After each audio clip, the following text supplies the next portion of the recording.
But it was enough that my inner circle, as soon as it was over, pulled me aside and said, John, you spoke with an edge today. And I said, give me 24 hours. I gotta go through this now. I gotta go through this. And I went through it. And they were so right. I wept. I was so sorry. And so I called the leaders of the round table, and I said, I need to ask your forgiveness.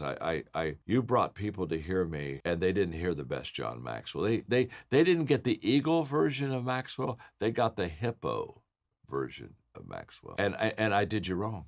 Hi, I'm Chris Godey. I don't know about you, but I know that I love to absorb content. There's so much free content out there. However, one challenge that I do have is that I often struggle to then take that content and put it into practice. I don't change the habits that I need to based off of the video that I've been inspired by.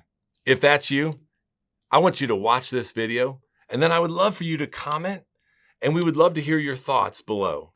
Now, these were friends of mine. So you know what friends do? They say, oh, no, it was fine. Really, honestly, I don't think anybody, they started covering for me because they're friends. I said, no, I can't accept it. No, listen to me. I don't want, I have no excuses. I'm wrong. I did this wrong.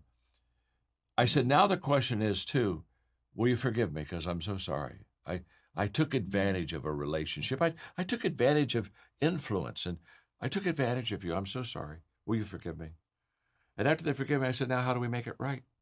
I got to make it right. I can't live with that. Do you think I can let that book close with I said, can I give them a free roundtable? Can you bring them back where I can apologize to all of them, say, I'm very sorry. My name is John, and that day I was a hippo, and I was in the mud, and I got mud on you. But if you'll give me another chance today, I'll be your friend. My gosh. That's incredible. Well, it's the right thing to do, Ed. I let people down. Let me tell you something. If leaders will take the perks of leadership, they better take the price of leadership too. There's a price to pay when you're a leader. And the price to pay is the fact that when you're wrong, you have to go make it right. And and now I feel such joy in my heart when I think of that conference, because I know that I'm making it right. I'm doing the right thing to do. And now here's what happens. This is true. I just read this in a study, Ed. When a leader does that, says, I'm sorry, I was wrong, please forgive me. I wish I wouldn't have said that, or I wish I made that decision.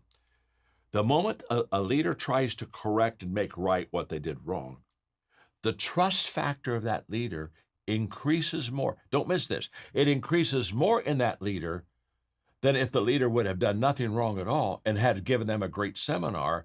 They would have walked away, and they would have had a trust factor, and they would have had a great appreciation factor. But the fact that you go back and say, I was wrong, I'm please sorry, forgive me. In other words, you can do it wrong, but if you do it right, what you did wrong, and fix it and ask forgiveness, the trust factor even becomes greater. Yes. And I long for leaders of all sizes and shapes. I mean, honestly, when is the last time we've had a leader just look in the camera and say, I'm sorry. Yeah. I didn't do it right. Yeah. I wish I could have that call back. Yeah. I promise you the people would migrate to that leader so fast because they say, now I have a leader that understands. I have a leader that I got that hippo. He or she has that hippo. We all have hippos, and when we have a hippo, we gotta admit it and get out of the mud. And you can't stay there. Anyway, that's so good. By the way, I reflect on that all the time. Why is it not part of our culture for someone to just go, hey, I got it wrong. And the fact of the matter, by the way, there's a chapter in the book, everybody, called Be Accountable for Your Actions. And so there's a chapter that fits this in addition to your humanity. Be accountable for your actions. And it was there, by the way, that I learned that leadership was influence, not title or position. Because I had the title, I had the position, I just didn't have any influence. I'm just a kid. Those farmers aren't going to listen to me. So I'm going to go to my second church, and so a guy named Denny that I went to college with me was going to be the pastor. So I took him to the Villager Inn restaurant, and I said, look, this has been a great place to start. I mean, these people, these are farmers. They're just simple people. They were good to me, and we've grown from 3 to 300, and it's been great. I said, it's not, you're going to have the church, not mine. But I said, I just want to give you one leadership thought.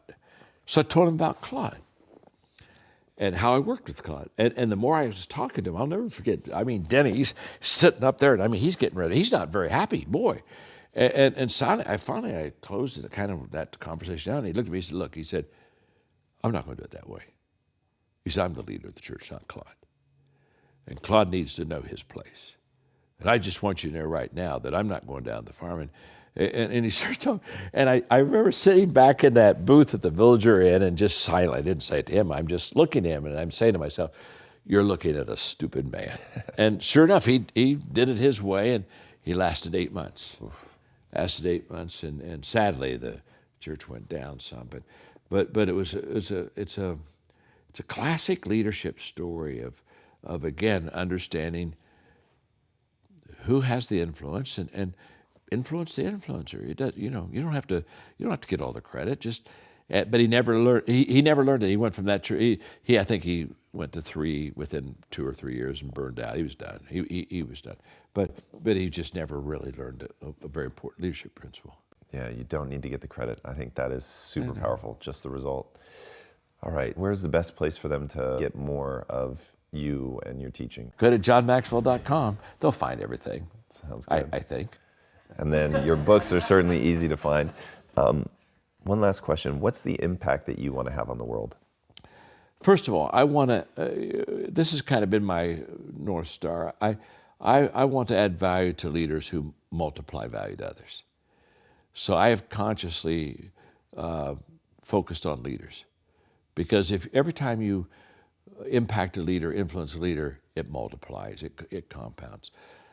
But my passion is to help communities and help people be transformed by living and learning great values. And so this is a whole different story, but we have, we trained through one of our nonprofit organizations in 19 years, we trained 5 million leaders in every country of the world. And now we're doing transformation in countries where we have values, transformational tables, what we call transformation tables. Transformation happens one table at a time, where people 6 to 8 sit around and talk about values and learn good values and start to live out those good values. And we're invited by leaders of the country, presidents of the country. We're in Guatemala, Puerto Rico, or Costa Rica, and Paraguay, getting ready to go to our 4th country. And we have like 1.3 million people now in round tables. Wow. And 135,000 facilitators of these round tables. And we're just really seeing communities changed, and we have curriculum for kids, but it's all based on just good values. Learning. Here's what we know: if you learn good values and you live them out, you just become more valuable to yourself and to other people. It's just that simple. So I wrote the book. I talk about 11 leaderships that I've made in my lifetime. Yes. And people ask me all the time, they say, John, how have you stayed, I'm 71, how have you stayed on top of your game? And I say, it's very simple. It's not the same game. Gosh. Okay, baseball is called baseball, but it's not the same game. So true. I mean, you don't go to the baseball game the second day and say, oh my gosh, now wait a minute, that leadoff hitter got a single yesterday. Oh, he struck out. Oh my Lord. You see, it maybe had the same title, but it isn't the same game. Yes. And you don't lead today's game on yesterday's results. No kidding. Babe Ruth said one day, he said, yesterday's home run won't win today's game. That's right. And I'll tell you what, yesterday's thinking won't win today's game either. So I talked about leader shifts that you need to make in your life to keep you on the edge and to keep you adjustable and flexible so that you can really lead your people well. Because here's what I know.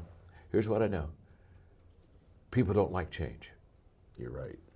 So when the leader is resistant to change, he's going to get into this leadership gravity pool, or she is, that's going to go down every time. Because I can tell you, you're not going to have the people behind you saying, come on, let's make some more changes. Let's make some more adjustments. No. Remember, they're wanting to hold on to what they have. And your job as a leader is to say there's something better. If you'll just let this go, there's something better for you here tomorrow. And that's and that's what the good leaders do. See, I think the timing for this book, based on what you described, is so requisite. I was involved in, obviously like you are, multiple different companies. I was in a meeting last week, and one of the folks in that company that was leading it, whom I like a great deal, but 5 different times in the meeting that person said in the meeting, well, the way we've always done it is. And I thought, this is the beginning of the death of that organization. The way we've always done it is. The way we've always done it isn't necessarily what we should be doing now. It's interesting, you take a look at a guy like Belichick.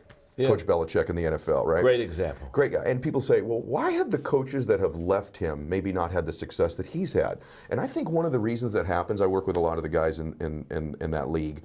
I think oftentimes when a coach leaves someone like that, they're constantly saying, well, what Coach Belichick always did is. Meanwhile, Coach Belichick's evolving all the time, and you've got this snapshot of the year or 2 you were with him. And so I think that's absolutely true in almost every business, that leaders take snapshots of both their own company or maybe even the person they worked with in the past that was a great leader. Yeah, Malcolm Gladwell makes a great statement on that, and he basically, his statement is that if you are comfortable today with what you were comfortable with yesterday, you're already in trouble. And I buy their lunch. I don't even eat. I just got a list of 7 questions, and I ask them the 7 questions, and it's just I walk. When I'm done, I look at them and I think, you have deposited stuff in me that's going to have a return. And hopefully I'll be able to thank you and let you know that you're the one that was the catalytic for it. But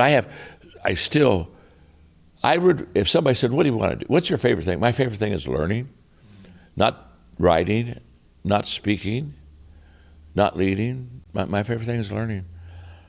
Because every time I learn, then I have something to give to others. You can't give what you don't have. Oh, so good.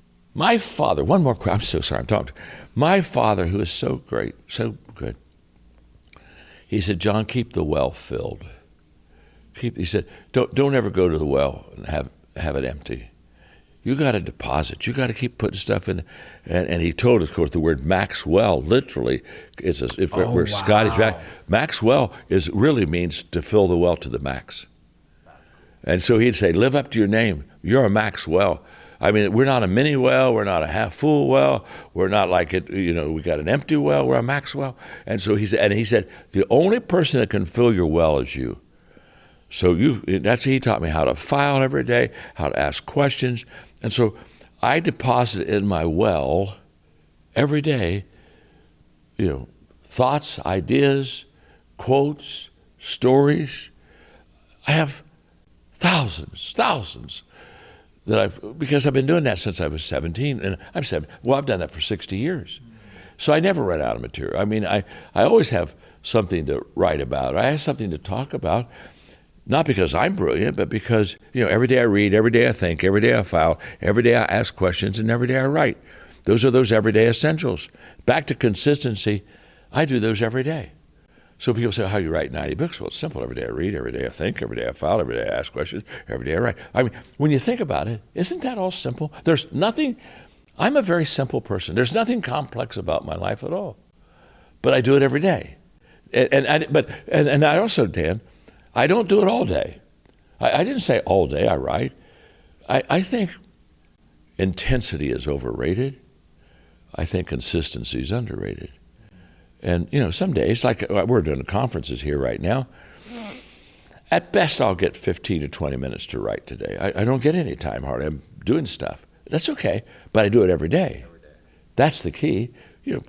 10, 15 minutes every day. You put that out for 3 or 4 months, you got some pretty serious writing going on. Does that make sense? Yeah, and you said that to me on that call. You go, Dan, I've been doing this for 53 years. It's not that impressive. And I was just like... just have to be old. Yeah, just give it time. And I'm old, so it's working. Yeah.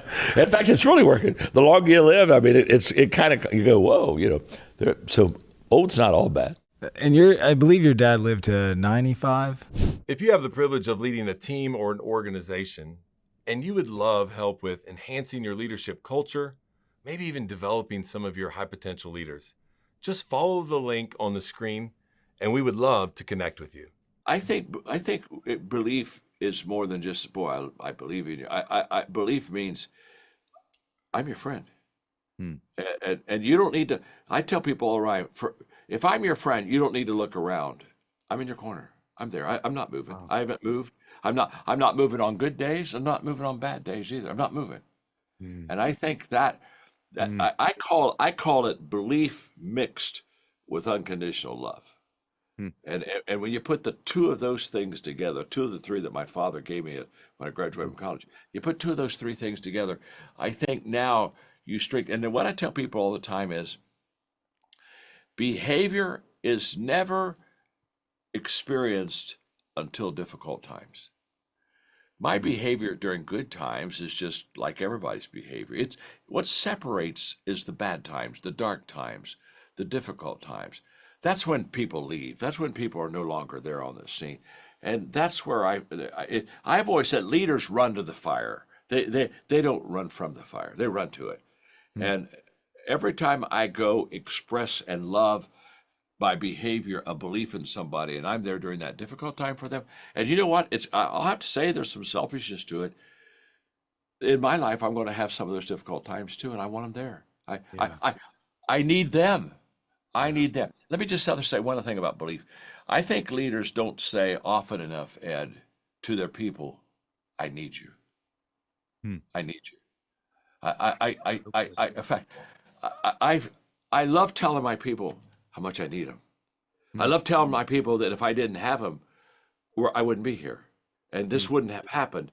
I love letting them know that what they did made as big a difference as what they think when I go in and do my part. And to say I need you is a high compliment. It's it's like you ask a person their opinion. What a high compliment when you say, "What do you think about this?" You talk about giving net value to a person. That is absolutely life-changing. And just what can I say? One more thing, just one more thing on this. I try to add value to people, which is high road leaders. High road leaders add value, not take it away. But there's a difference between adding value and appreciating value. Adding value is general. I just add value by trying to be kind and do the right thing. But once you know a person well, now you begin to add value to them in the area where it counts for them. And that is appreciate. Now, all of a sudden, adding value is adding, but appreciating value is multiplying. And once I see after our 2 days in Mexico, I know how to appreciate value to you now. I can add value to you, but I know how to appreciate value to you now. I know what you care about, what you love, what's important to you, what you're passionate about. And then you find that, and then you say, okay, that's what he loves. That's what she cares for. Okay, now what am I going to do in that area? And the moment I get in your sweet spots, now I'm not adding value to you. I'm appreciating value. It's going through the roof. Does that make sense? Well, I just watch it with you. Yes. I mean, this is such a remarkable conversation because as you're talking about these lessons, I have watched you do. We just spent a couple of days in Mexico together. John and I did. And without getting real emotional talking about it, I told my wife when I got back, I think I got 10 years, more than 10 years worth of growth out of those 2 days. And it was in recent memory, no, beyond recent memory, in any memory of mine, the most I've felt appreciated and grown at the same time, maybe in my life. You mean if you could go back and correct a failure, a mistake, you wouldn't want to go back and correct it? He said, no. He said, the lessons I learned out of my failures probably are a lot more valuable than if I had just made a successful decision and moved on. He said, who I am today is based upon not having do-overs and learning out of my adversity and difficulty and struggles and darkness. And I thought it was a fantastic answer. It really talked to me a lot. And I thought to myself, I think that's a perfect example of leaders building character out of their failure and out of their adversity. Going back to what you were saying about asking the right questions, part of just being a good leader is the questions that you ask. Talk to me about a U-turn leader. Oh, yes. I love what you say about how to really get something going in a new direction. Well, I think that if somebody said, John, what is the acid test of a great leader? I think that it's a U-turn leader. And I use the word U-turn, Tom, in the fact that you take something that's going down. In other words, the ship's sinking. And so you grab hold of it and you slow that going south down. And finally, you kind of bottom it out, and so it's no longer losing. It's probably not gaining. It's just trying to hang on. And then, as a leader, you begin to turn it and begin to bring it back up. I think that's the greatest indication that you know how to lead. In fact, I'm not sure anybody proves their leadership until they get something that's not doing well, and they turn it around. What role does competency have in leadership? Like at some point, surely you actually have to be good as well. You can't just be sort of this facilitator. Yeah, it's kind of like a surgeon who just has great relationship skills, but hey, but they're not competent as a surgery. You know, I want to get the very best. I think competence and skill set is what's developed over years of practice and implementing and applying to your life. And again, I think those are things that you learn through experience. I think those are things that you learn through mentoring. And so when I look at my skill set as a leader today compared to when it started, it's been incredibly improved. But it would not have been improved if I wouldn't have practiced leadership. It would not have been improved if I wouldn't have learned from my leadership experiences. Because I think this is another miss. I think, experience is not the best teacher. Go on. Yeah, it's not. Yeah, but we hear it all the time. In fact, I used to say experience is the best teacher, and then one day I woke up and said, "That's a stupid statement, John. If experience was the best teacher, then everybody got older, everybody get better." And yet I know a lot of people, they're getting older and they're not getting better. Yeah, and so I stop and I say, okay, it's not the experience that's the best teacher. It's evaluating that experience. That's interesting. It's reflection turns experience into insight. So how do we get good at that? Well, we get good at that by understanding that experience isn't enough. The point being is that after every experience, I have to pull away, and I have to ask myself, okay, what did I learn from that? Because there's something to teach you. In fact, when we'd have experiences with our children, I would always ask them 2 questions after every experience. What did you learn and what did you love? And for a kid, in fact, I'd really ask them, what did you love, what did you learn? Because kids kind of know me. Oh, I love that, Daddy. This was a lot of fun. So that was kind of an easy one. But I always then wanted to, I would say, no, what did you learn from that? Till probably by the time they were 10, after every experience, they'd just say, okay, here's what I loved and here's what I learned. Well, what I taught my children to do is evaluate every experience, because if I don't stop and reflect and evaluate out of that experience, I will do the same thing the next time. And after a period of time, I began to realize this is not leadership. My goal isn't to make people happy. I'm not a clown. I'm a leader. My goal is to help people. And all of a sudden, I realized when you help people, they're not always happy. And so my responsibility is to help you, not satisfy you. And so when I was writing the 21 Irrefutable Laws of Leadership, I was signing books and the 21 Laws, and a guy brought the book up to be signed, and so I'm signing it. He said, I disagree with one of your laws. And I said, oh, that's okay. And I signed it and handed it back to him, and he just stood there. Looked at him and said, I don't think you heard me. He said, I disagree with one of your laws. And I said, okay, well, that's okay. And then I realized that it wasn't okay with him, that it was okay with me, you, right? That he disagreed with one of his laws. And that's what I looked at and said, I didn't write the book to make you happy, I wrote the book to help you. It's like a person says, I disagree with the law of gravity. Well, it's okay. Right. Go to a 4-story building, jump off, you'll buy into the law. Right? I mean, the laws don't ask you if you like them. The laws say these are the laws, you got to learn them. And so it was a tough adjustment for me to go from trying to make everybody happy to understanding that there's some loneliness in leadership, and there are times you make decisions that people are not going to be pleased with, but that's leadership, and that's what we're supposed to. I can't wait for people to read that chapter, because I do think that is it's a huge stumbling block for people. So. Yeah. Well, again, everybody, this is Leader Shifts. It's out February 5th. You need to get your hands on this, and I don't want to make sure that we give away the book. So I just want to ask you one more question about one thing in the book, just because I need to know at least 5% of the chapter from you. Okay, and then we'll get. I want to know what you meant by train leaders to transformational leaders. Just what that means, and then they can obviously read the book to get all the details. But what's a trained leader compared to a transformational leader? Well, now you're in the core of my calling. because I have an organization, a nonprofit organization called Equip. And so it's designed to train leaders. And so we, especially in the faith community, made a commitment to, we started off with what we call a 1 million leader mandate. Let's see if we can train 1 million leaders in the world. We accomplished that, and again, as you go, the vision expands. And I said, now that we trained 1 million leaders, I wonder if we could train a leader in every country of the world. Man. And so we focused on, and in 19 years from starting this organization, in the 19th year, we had trained 5 million leaders in every country of the world. We are the largest leadership training organization in the world.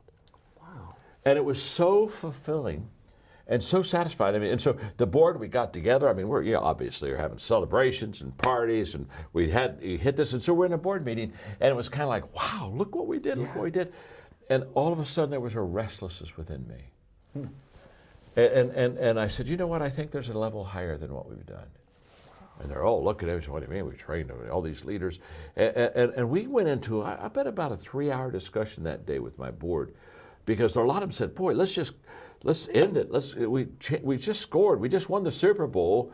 And here you're kind of wanting to dive back in. And what I told them was, I said, well, the good news is we've trained leaders. So leaders know what to do. But just because you know how to lead doesn't mean you're changing lives.